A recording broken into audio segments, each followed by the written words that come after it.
Gentlemen, now on this edition of Ride with Betty, I will be hosting the one and only Ezekiel Mutua, the CEO of the Kenya Film Classification Board. He's known to many people as the moral police, so we'll be spending time with him just to get to understand what really is his thinking when he does, the things that we've seen him do over the last couple of 2 years that he has been at the helm of this board. Let's go. Let me disturb him. He's in his office. Let me just do that right now. Hi. Hi, Betty. Nimekaribishwa. Good afternoon. Sorry for barging into your office. We are trying to change the face of government. To make it friendlier, to make it... For far too long, people associated government with a cake, old buildings, old people, old people, slow people, jackets hanging and people going for lunch for 4 hours. And stuff like that. Yeah. We are trying to bring corporate sector mentality into the government. Into the government where you get offices. Services, you are the king, customer is king, and also the image. All right. The image it's important for the government to look government. Right. Interesting. Yes. 10 out of 10. And I can see you're watching KTN News. Very good choice. We are on KTN News 24/7. 24/7. Yeah. KFCB is a state corporation. It's a state agency established under the Films and Stage Plays Act, Cap 222, to regulate film and broadcast content. That law, Film and Stage Plays Act, has two elements, two limbs that are so critical. The element of films includes broadcast, because the definition of film in that law is audiovisual. Right. A lot of people say you should not deal with TV, you should not deal with adverts. Yes. But audiovisual is that, and it's defined as such in the law. It's a 1963 law, so it didn't even come with me. It's not a new law. It has been there. And principally, why that law was enacted was to do two things. One, to promote Kenya's moral values, national aspirations and values, and to also, number two, protect children from exposure to harmful content. We are like what Kenya Bureau of Standards is for consumable goods. Because what you consume in terms of content is as critical as the food that you eat. If you allowed people to sell this water in the kiosks, in the market, without any government agents vetting, people will put concoctions in, and they'll sell bad things. And there has been a conversation where people are saying, isn't it the duty of parents? How do you draw the line between, denying, the adults, what they would want to watch on TV? Anybody under 18 is the responsibility of the government. The government has a responsibility to ensure the welfare of the kids. And it's captured, enshrined in the Constitution, Article 53, the best interest of the child. There was a time when it was not as necessary even to shout about regulation as it is today. But after the 1992 multi-party advent of multi-partyism in Kenya and the liberalization of the media industry, more media players came on board. In 2015, we had something fundamental that took place in this country, the digital migration. We used to have about 5 TV stations. Now we are upwards of 100. These gadgets are available and they're in use. They're available to our kids. They're available to the mamas in the village, the mambamboga, and everybody. It means then, because the industry is growing so fast, the media is growing so fast, you need more policemen. More police. Moral police. The moral police. So it's time for us to leave the precincts. I want us to go for a ride, and I'll be driving. Don't be scared. I'm a good driver. Am I safe? You are so safe. You don't even know. No. I've done everything. Defensive driving. So what do I You'll be just fine. No, don't carry with the Bible. No, you'll be just fine. You don't need to carry the Bible. All right. Yeah. Thank you for visiting. Definitely, we'll be back. Thank you. You walk very fast. You're sportish. I'm very sportish. Yeah.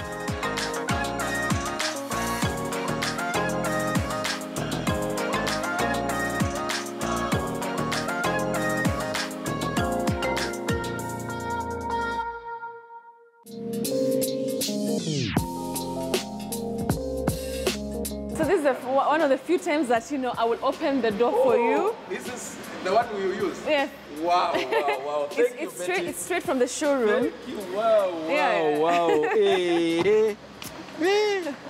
Wow. This is a machine. Yeah. All right, so you ready? Yes, Betty. Yes, Thanks a lot. This is it's amazing. You like this car? Yes, this is beautiful. It's a Renault Kadjar. Yeah, and you arrived. And it's I've arrived. You made it.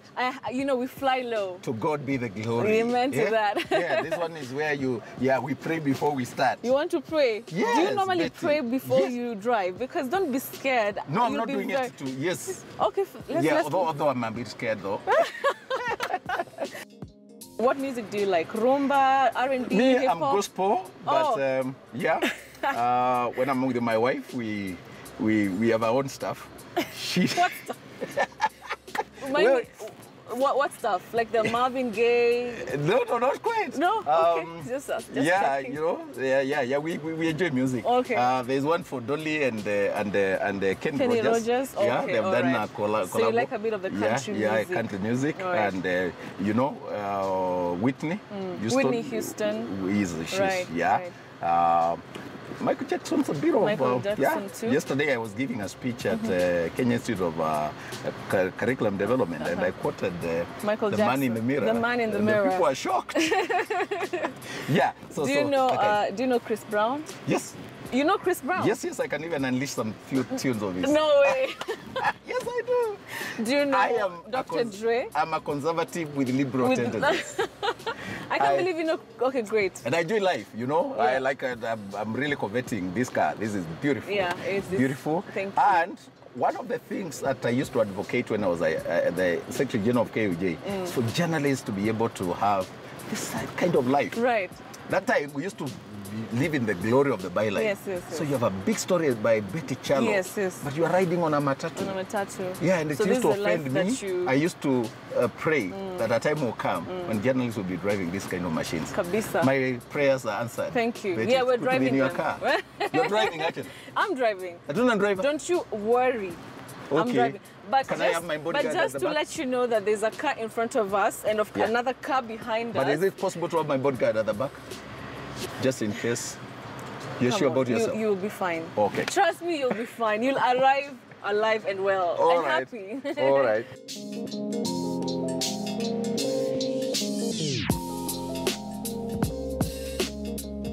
You know, one of the things that I wanted to ask you is how do you then deal with, all this bashing, that goes online, because you're such a strong character and you fight back most times. What gives you that grace to do so? I think first of all, you must believe in yourself. You must understand who you are. And what other people say does not define you. You are defined by who you are. Right.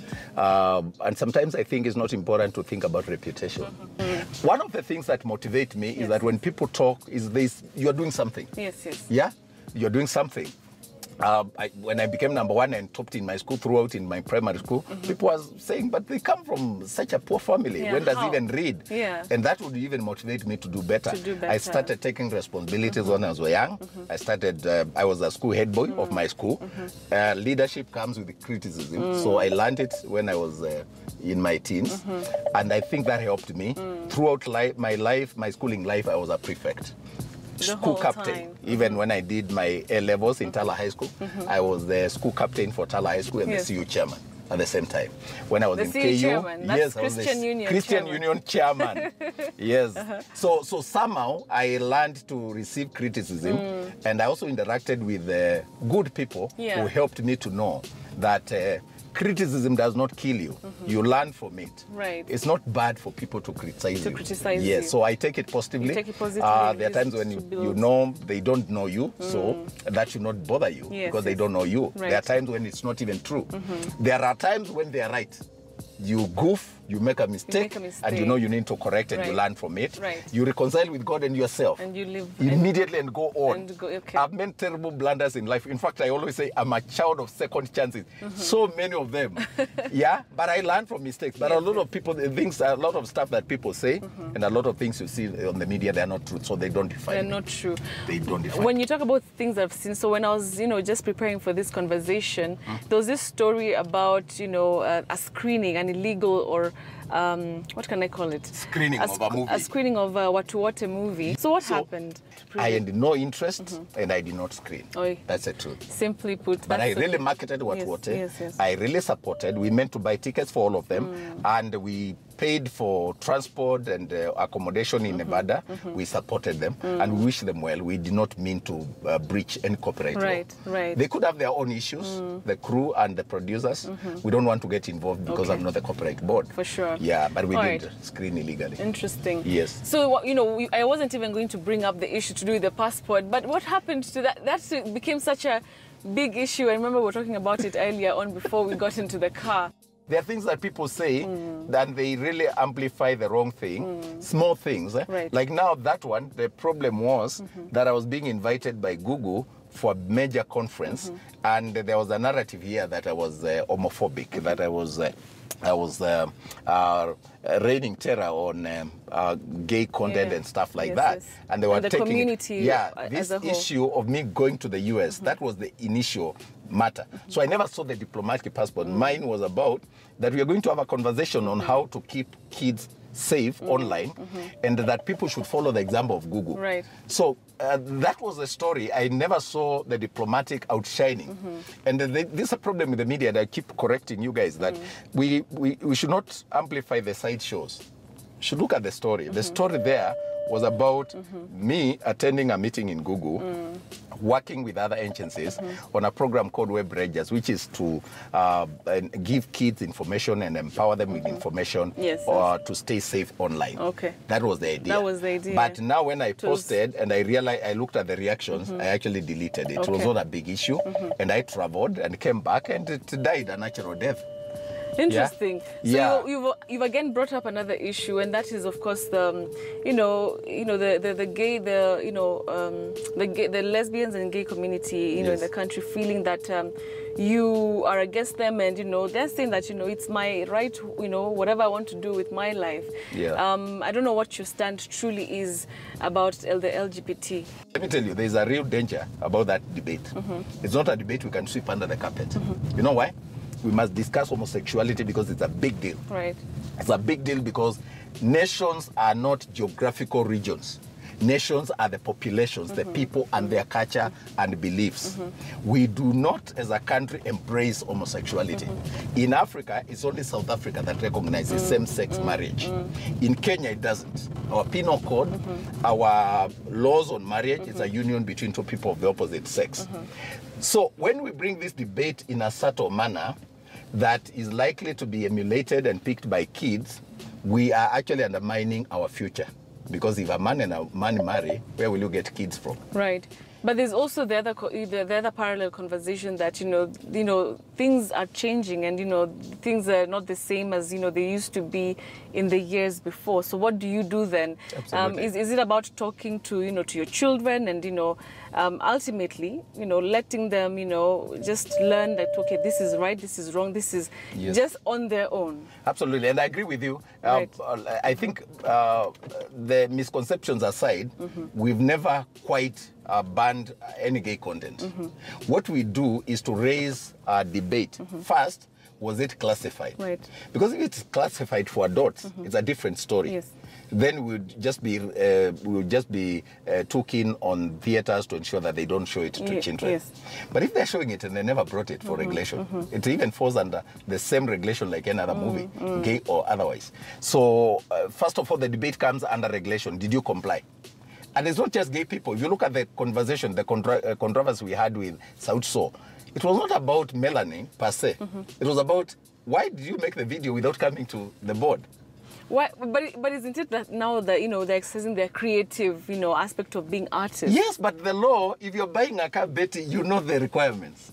You know the offices to go. So what particularly you don't just wrong? Go and buy and drive. Right. There are so many regulations you must follow. In filmmaking, under Cap 222, Films and Stage Plays Act Cap 222, there are procedures for filmmaking. Right.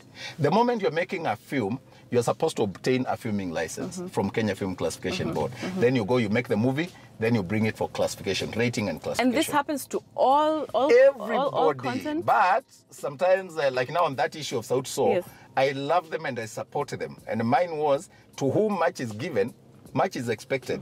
Why would a big band like South Soul go and do a video and defy classification guidelines. So the only reason is that they did not, you know... They never submitted their content for classification. They never obtained a filming license and were sending a message.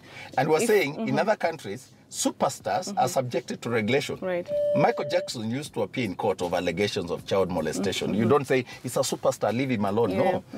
And they're supposed to be the role models. So I created that conversation because I was telling Sauti, you guys are the best that we have here and in the region. Why don't you set a good example by obeying the law? They are not the only one who have breached the law. There are so many others. But I was saying, Sauti, you are not any other band. Right. Yes. They are Sauti So. Yes. So let's talk about that Melanin video. If it was to be classified and go through the processes, yes, would KFCB have a problem with the content and anything about the song? Incidentally, I think we would have passed it for probably not suitable for under 16 because there's some twerking in it. The message is so beautiful. Actually, if you were to rate it for radio, then it is GE, General Exhibition, or it is suitable for everybody. Black Beauty is about hard work, it's about values, it's about honesty, it's about resilience. That's what my mother was. Right. She was the melanin of my life. That's the woman I know who was the tough, and you know, and I think Black Beauty should not connote obscenity or nudity or those kind of things. I think should espouse the African woman, the Mekatiliwa Menza type. You don't need to keep quiet about certain topics and make them look like taboo because they need to be discussed. That's what we should do as a country. Right. Yeah, there is no subject that is such a taboo, including homosexuality, because the truth is kids are in it. It's here with us. So if we want to hide and say, don't discuss it, it's going to create controversies, I think that's not leadership. All right. Leadership is bring everything here. Okay. Even if you don't bring it, some guy will go underground and bring it out.